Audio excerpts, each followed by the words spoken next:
Hi folks, we're in Belleville and it's Monday afternoon and we're going to make some jam today. So we've got some gooseberries, we've got some blackcurrants and we've got some strawberries that we've been collecting from the garden, and we're going to show you what to do with them today rather than waste them. So without much further ado, I'm going to pass you over to Johnny and Jess we have in the kitchen today. So, hi guys. Alright. So here we have some blackcurrant jam that we've made. Excellent. See that there. Blackcurrants came off our bushes. Yeah, everything here today is from the garden. So that was just blackcurrants, 700 grams of blackcurrants in an equal amount of sugar, about 100 ml of water. Let it break down and boil it for about 20 minutes to half an hour. And that's what it looks like in the pot. Excellent. Nice and sitting in the jar there, and we're going to be talking about the set of the jam, what sorts of fruits to use to get a strong set, and whether you need to add anything to that or not. One of the other things we're going to do today is, if anybody wants to give us any comments, everybody that comments, we're going to put you into a prize draw, and whoever wins is going to get just a set of empty glass jars for making their own jam, and also we'll give you one of each of the ones that we make today for you to try. So this is just to encourage you all to be going out and picking your own fruit and making your own jams. Okay, so to keep back, Jonathan. So this is going to be a gooseberry and strawberry jam that we're making. So we get strawberries out of the garden. You probably see that they're very ripe, so they should be really sweet. We've got the gooseberries here, and you can see that they were just frozen like this. So we've not topped and tailed them, or what's the words for these wee bits? Topped and tailed, yeah, just the wee stalk. So the reason for that is some fruits are higher in pectin, some fruits are lower in pectin. So strawberries are low, whereas gooseberries are high in pectin. And pectin is effectively what the setting agent is here. So a lot of the pectin will be found in the skin. So what I'm going to do here is cook this with the sugar and the water. I'm going to use an immersion blender to blend it. Then I'm going to pass it through a sieve. So the idea is that we're keeping all these skins in here for as long as possible to extract the most amount of pectin as we can. And hopefully together these should get us quite a good wee set. So here I have about 1.5 kilograms of sugar. I know it's tons, but there is more fruit in here. So that amount of sugar in the one bowl really is a scary sight. Yeah, and that isn't, you know, usually it's like a 1-to-1 ratio. So if you've got like 1,800 grams of fruit in here, you'd be using 1,800 grams of sugar. This is only 1,500, so I'm actually cutting back on the sugar to keep it healthier. Ooh, healthy. Healthy.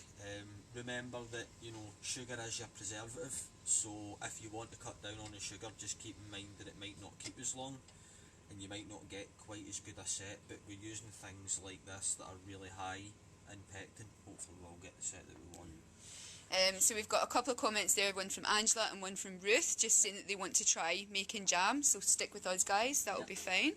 Can I just talk a wee bit about pectin though? Johnny's been mentioning pectin. Now pectin is just a complex sugar, and it's what helps our jams and things like that set. It's what creates the kind of bonds that holds the jam all together. And as Johnny has mentioned there, some of your fruits are naturally low and some are naturally high. So Susie's just asked quickly there, sorry, what sort of pot are you using? This is actually a jam pan, Susie. It's got a really heavy bottom. I think the make is a Kilner. So really what you need to ensure is that you've got a really heavy bottomed saucepan. And if it's not heavy bottomed enough, your jam will start to burn and stick, and that's why we need that really heavy pan. Yeah, I used a non-jam pot last week, and if that pot isn't cleaned pretty soon, I've ruined the pot, so just remember guys. So yeah, the pectin, as Jonathan has already pointed out, he's using a specific blend of fruit there that is going to produce, or hopefully give us enough pectin. We've got a wee way to check your recipe for how much pectin you've got in there, and we're going to share that with you soon. It's something we've only just discovered. And we also have, I'm just going to come over. Hey Jess. I'm just going to show you this stuff here. This is liquid pectin, and I just got this in the supermarket at the weekend there. You can also get pectin in powdered form, and you can also buy something called jam sugar, which is your sugar with added pectin in it. Now, you can also make your own pectin from apple scraps or citrus peels. And really what you're doing there is you would save it up until you had a significant amount of them. Just save it up in the freezer, and then just put it in a pot with some water, cook it up, strain it off, and the liquid that you're left with will be quite high in pectin and can be used to add to your jams and preserves or anything else you would want to use it for. Okay, so I'm just going to give you back to Jonathan now. So I'm just going to add some water. It's approximately 200 mils. Now I don't know, but I tend to find when using frozen fruit, it kind of releases a lot of water. I was just about to say that. I don't add any water to my frozen fruit just because I know that it's going to come out of that. So, you know, because we had strawberries that weren't froze, I added about, you know, I measured out 300 mils of water there, and then I saw the liquid coming out of the gooseberries and I thought, no, 300 is going to be too much. So I stuck that down to 200. I've got that in here, so just let it break down a wee bit, and then we'll add the sugar in, which will also aid the breaking down of the fruit as well. So. Now, it's interesting that you would do it that way. I would actually, I would cook it up and take the pulp out of it before adding the sugar. I would, because that way I would be able to weigh the quantity of liquids. Yeah, you're probably right. If you're passing it through a sieve, you are probably better adding your sugar in after the fact. Yeah, because it goes by weight, so I'm just thinking you would maybe end up with too sugary or too sweet kind of mixture there. But these have softened up pretty well, so... Yeah, I tend to think of it as the softer the fruit, the more kind of less pectin it has, typically. Now we try and give this a wee whiz. I would go for that, yeah. You give that a wee whiz, and I'll have a wee chat with Jess. Hi guys. Hello. So, Jess, you've been coming here just not that long, really, have you? Over a month now. Yeah, it feels like you've been here forever, though. And is making jam something that you would regularly do? I tend to sort of like autumn jam, so I make a lot of autumn jam. I like going out and foraging and sort of like taking little people as well, because it's really fun for everyone to do. So me and Jodie were making jam last week. So excellent. So what kinds did you make last week then? We made a strawberry and a raspberry, so just really simple. But we didn't actually have pectin, so we just used very small amounts of corn flour, and it just came up like a soft set, so it came up very much like a fridge jam and things like that. So it can be really good for going on top of ice creams and stuff. Nice. So there you go. There's another option for setting your jam. Can't really hear much at the moment, so Sorry about no, you're absolutely, Steve. Needs must. So we need to get more of you commenting so that you can all get put in this this wee prize draw. Okay. Definitely, because you can get down in the garden and get your own fruit as well. Absolutely. And there's loads down there, loads. I'm going to blast this and just get the noise over and done with it. Right, okay. Bear with us.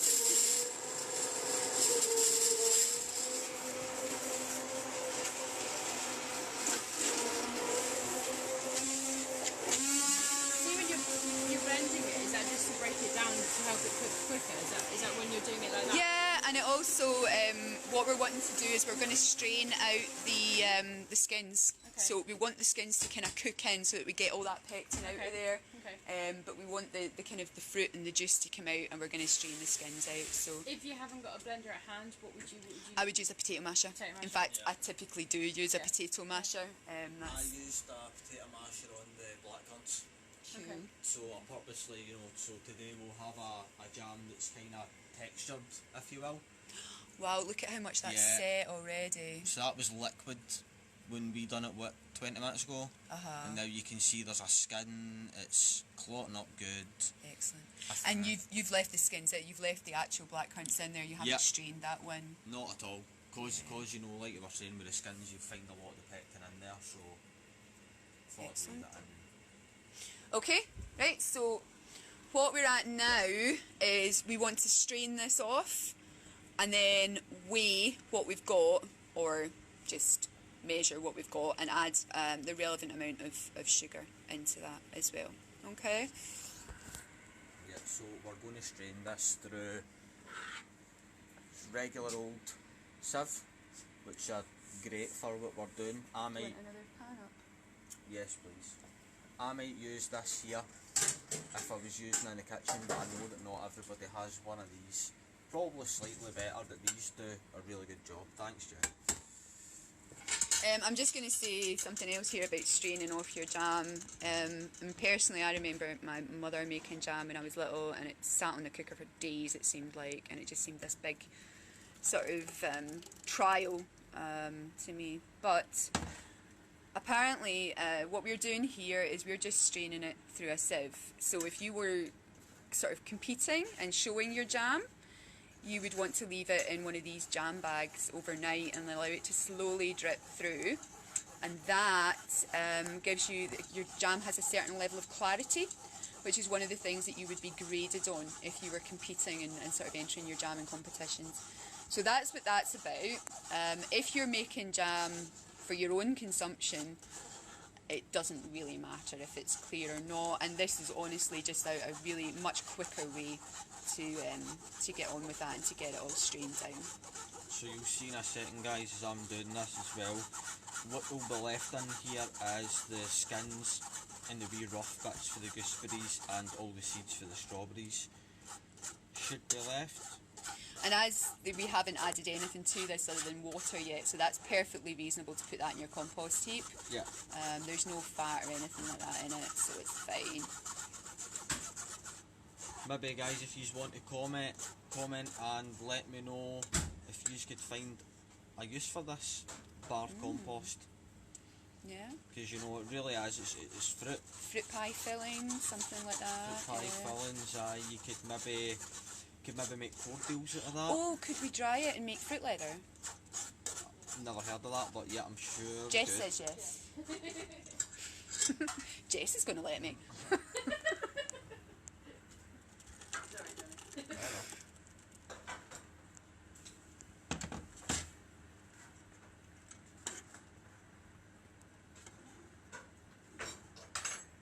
So do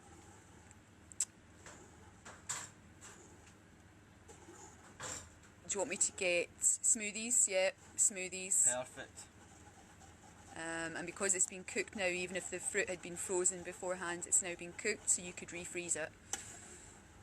Hey Michelle! Hi Michelle. So we want to get probably the scales out, just so that we can make sure we've got the right amount of sugar for going into that. Perfect. Thank you. Right, there's CM black ones, could I just use them? Particular about the scales. Could you do me a favour, Jess, as well? Could you give me up one of those bowls just so that I can get it to 0 and you can just pour it in? Oh, one of the bigger ones, sorry. Thank you. We've got this last wee bit of jam. Sue is asking me what fruit leather is. So it's really just like a kind of fruit puree, basically, and you cook it and it just sort of turns into this kind of chewy material, and it's just, obviously it's all healthy and natural and not bad for you in any shape, manner or form, but it's like a kind of sweet treat that some people really enjoy, and you can buy it and you can make it yourself, and it would be a good use for sort of fruit pulps and things that would otherwise go to waste. Yeah, so I would imagine all these skins and seeds that are left are good for you. Yeah.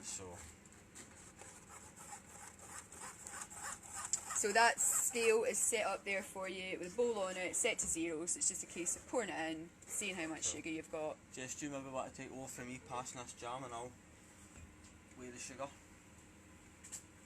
Thank you.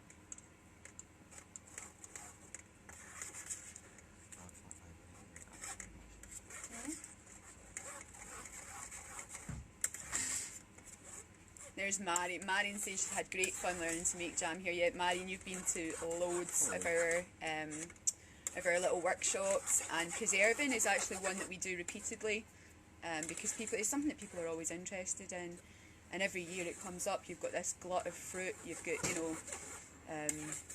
all this food to use, and chutneys and jams are particularly It's really good for presents as well, isn't it? Oh, So, yeah, to give to Christmas people time. Christmas presents, and In fact, Marion, is that not what we did last year? I seem to remember you making Christmas presents for everybody, and it was all your different jams. Can you remind me, or if I'm wrong or not? Right. I don't think we're gonna get much more. Nah, it's fine. Just and see what Jess is doing there. That's really important as well. Scrape the bottom of the. Because if there's any of that any starches, any of that pectin stuff, the good stuff that we kind of need, it'll be Yeah. a lot of it will cling around there. Excellent. Thank God we've got a spray tap. Right, yeah. Right, so we're going to weigh this liquid now.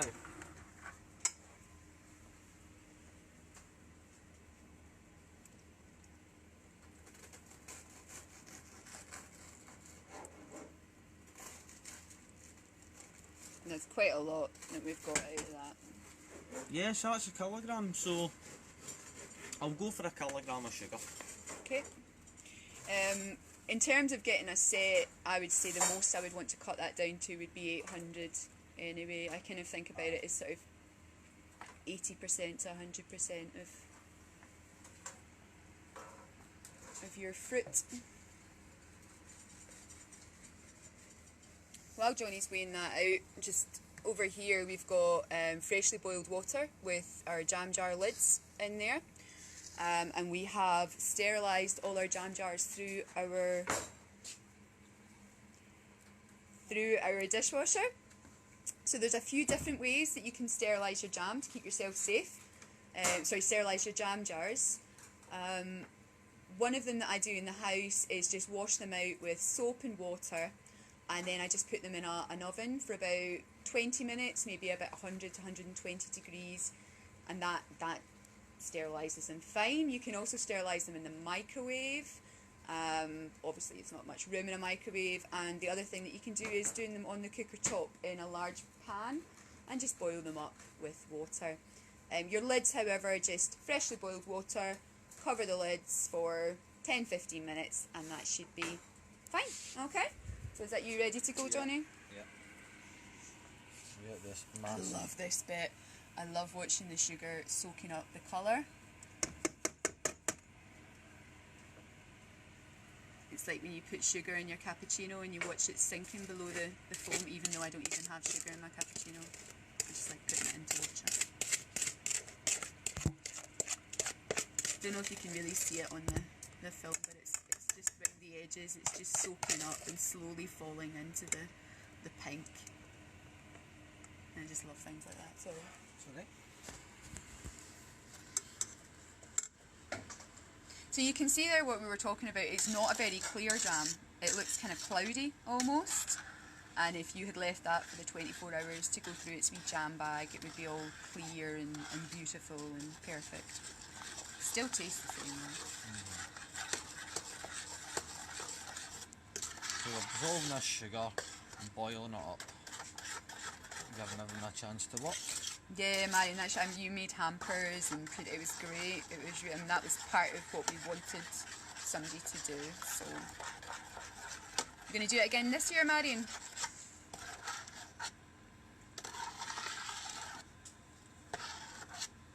I'm just taking care to make sure that there's no sugar around the sides of the base of the pan.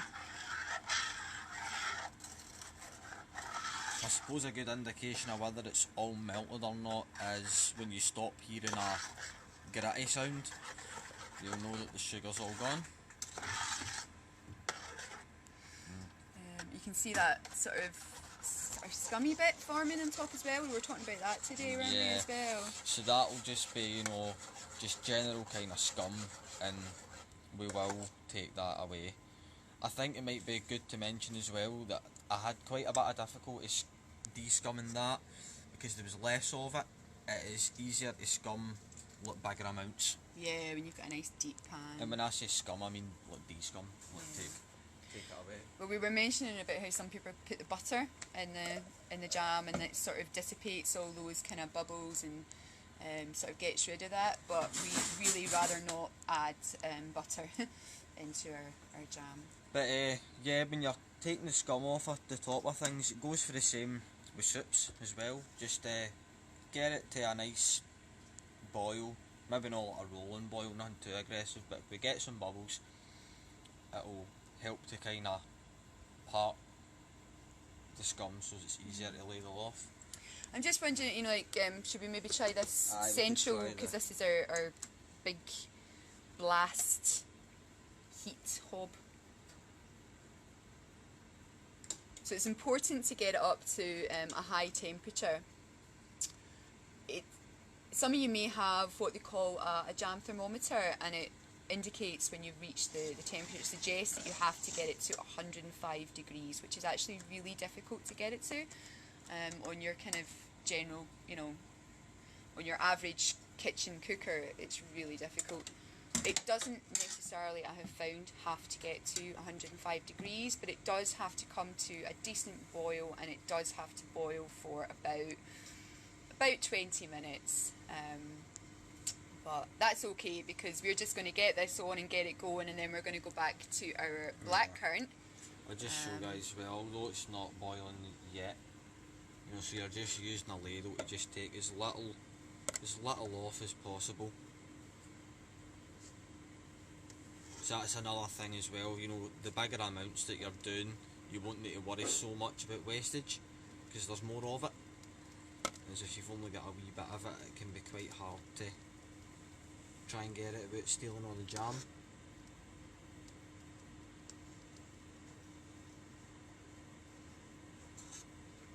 You can see And I know that you've done things with this in the past, like added it to other recipes and stuff. Yeah, so uses for jam, because I'm sure we've all got jam in our house that's been lying in the cupboard for months or years. Or me myself, I don't like jam. So one of the things that I'll typically use it for is if I'm doing like an apple crumble, say, I could stick instead of using sugar to stew the apples with, you could stew your apples in with a wee quarter, maybe half a jar of jam. It's got all the sugar in it, it's got pectin in it, so it'll help to set things, and it gives your apples a nice red colour. And then you could do a strawberry and apple crumble, you could, all different things that you can do. It's really just in place of sugar. What's the point in using sugar out of a bag when you've got jars and jars of jam Needing used up. used up? So Yeah. so you can see that a lot of the scum's been removed, but as I stir it and as it boils and stuff, it will kind of come back, so it can be a thing that you need to do Okay. multiple times if need be. So Marion said she had great fun making all the preserves, and great joy when the family received them all as well. So throughout the year, you know, you could just keep a hold of any glass jars that you use for other things, get them cleaned out, retain them, and sterilise them in any of the ways that we've told you. Obviously, the easiest one to do is if you have a dishwasher. Yeah. Also, just putting them into big pots and boiling them, Aye, you can that's do that as well. So, Okay, so we're going to have a wee look at our blackcurrant jam and just a wee bit about bottling it. How are we for, is it still quite runny, the blackcurrant, or is it Yeah. set a wee bit? No. So one of the things that happens as the jam cools is it gets more set. So this was our blackcurrant jam that kind of looks quite runny, but really when it cools down that is going to set a wee bit more. And could you get me a cup and we'll do the methylated spirits? So this here is methylated spirits, and this is something that we've discovered, that you can test your jam to see if it's going to set properly. So I might have to ask you to hold the camera for a wee minute. And I'll need a little bit of spoon, sorry.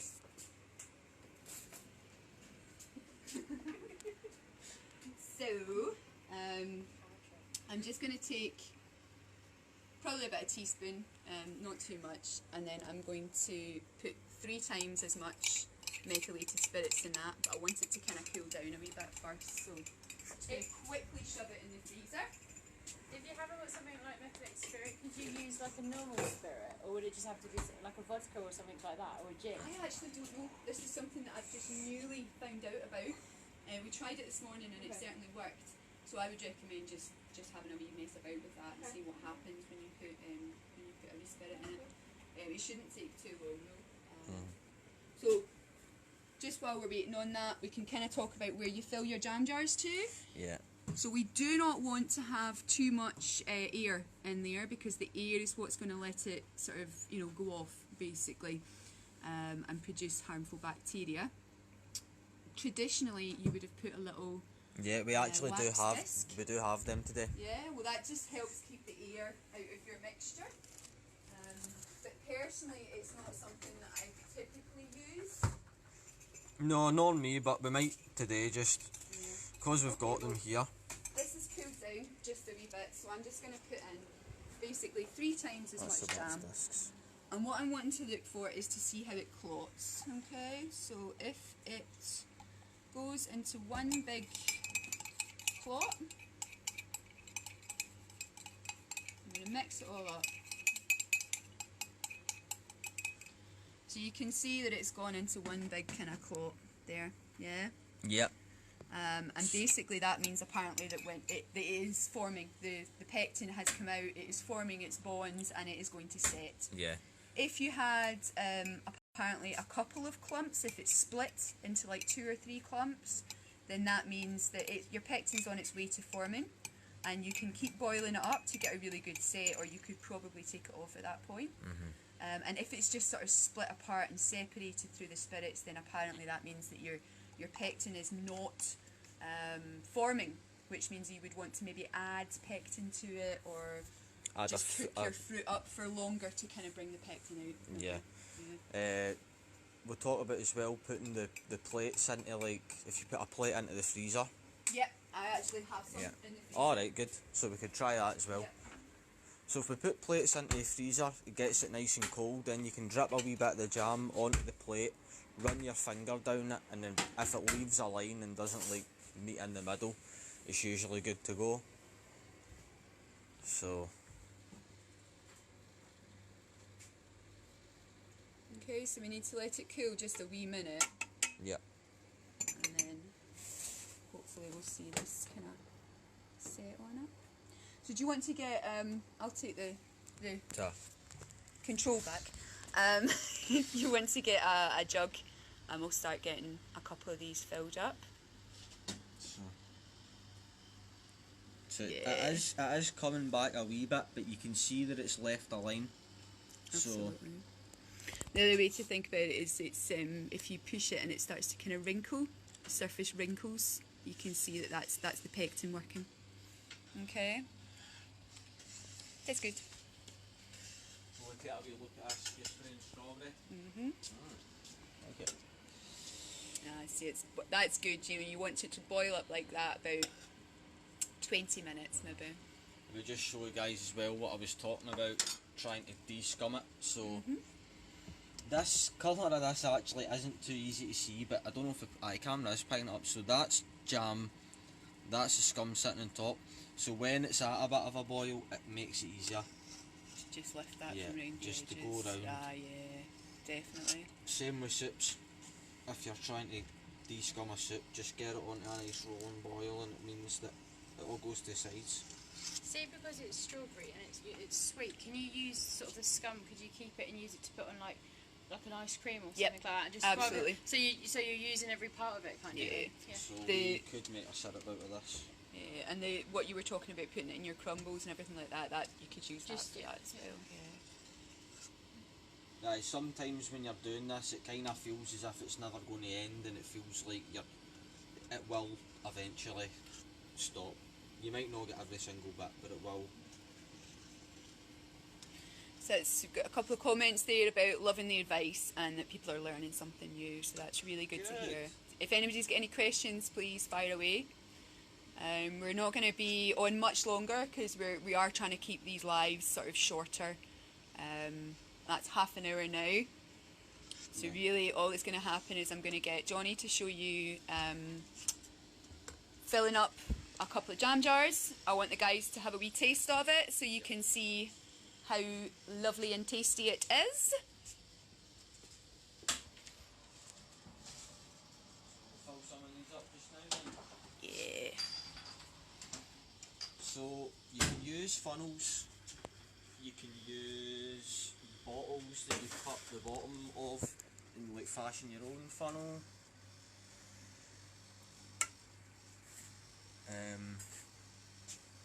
What other ways do we have of getting it in? Usually we just use the jug or the Yeah. funnel Yeah. and the. Sorry, did you say about the plastic bottle funnels? I did say about that, that's yeah. fine. This is my preferred method of getting it in. And now, it might be worth mentioning as well, this not so much convenient when you have solid matter, because sometimes you might find a jar's got a bit more liquid and a bit less like black currants. But something like this that we've passed, it's all liquid, is perfect for distributing amongst different jars. Keep in mind this is really hot.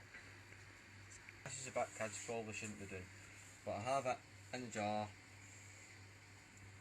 and pour it in nice like that, and maybe take it up to it there.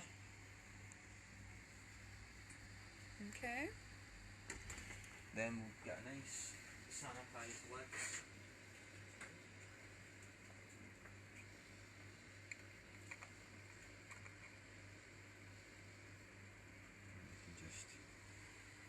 Beautiful. So how long would you expect that to keep? Knowing that we haven't put any sort of extra preservative in it, I would want to use that up within 3 months. But really, it's going to be good for about 6 months. Yeah. If you're labelling it though, I would put 3 months on it. Yeah, and you can argue as well that, like, if you're going to be doing things like putting it into crumbles and sweets and stuff like that, and then cooking it even further, that's more of a 6 month, I'd say. Do you know what I mean? Yeah. So you're going to be eating it on a sandwich maybe after 3 months, but then, you know, if it's past that point and you're like, nah, I don't really want to eat this on bread anymore, that's when you should be thinking about putting it into crumbles, putting it into fruit pies, Excellent. all different things. I've also just, before we do our final tasting, sometimes I've made jam and I've genuinely messed up. So I've maybe had far too much sugar in it. And it's solid potentially, and what Johnny's saying about using it in crumbles and fruit pies and things like that, that's actually a really good use for that kind of mess up jam. So maybe it never turned out the way you intended it to, and you can't use it like you wanted to, but you can still use it and it's not going to go to waste, and your efforts aren't going to go to waste. So guys here are just going to try some of this lovely blackcurrant jam. And we're also going to find out who out of all our comments has so see, lovely Sophie here has been writing all your names down on little bits of paper, and I've got them in here. I tell you what, will I give like a couple of minutes just while these guys are eating? Oh look, see, there's another one. Ruth's on. Okay, you're in already, Ruth. Give you 2 minutes just to see if there's any more comments. How does your jam taste, guys? Really yummy. Really yummy. Yeah. I think one of the things I love about these recipes is that, you know, you were just in the garden picking them, and you know, we actually had picked these last week and frozen them, but my intention was to go out this morning and pick some fresh. Obviously it was a bit rainy this morning and I decided to stay in my nice warm office. Hi Kira. Is Kira's name on it? No, That's Kira, you're in it, don't you worry. It is just black currants and sugar, no pectin, absolutely no fun. No. Well, what fruits do you think we'd go with blackcurrant well then?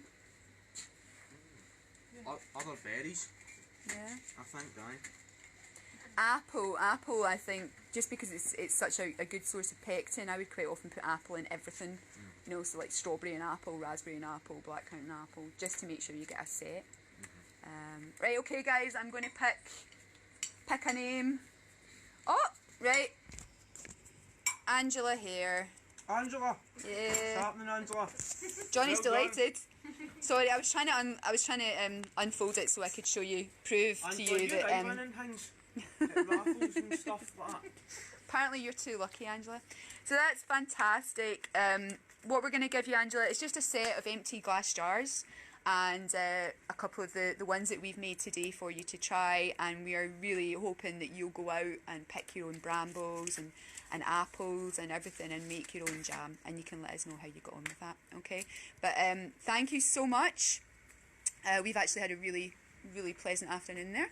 And thank you to Jess for helping us.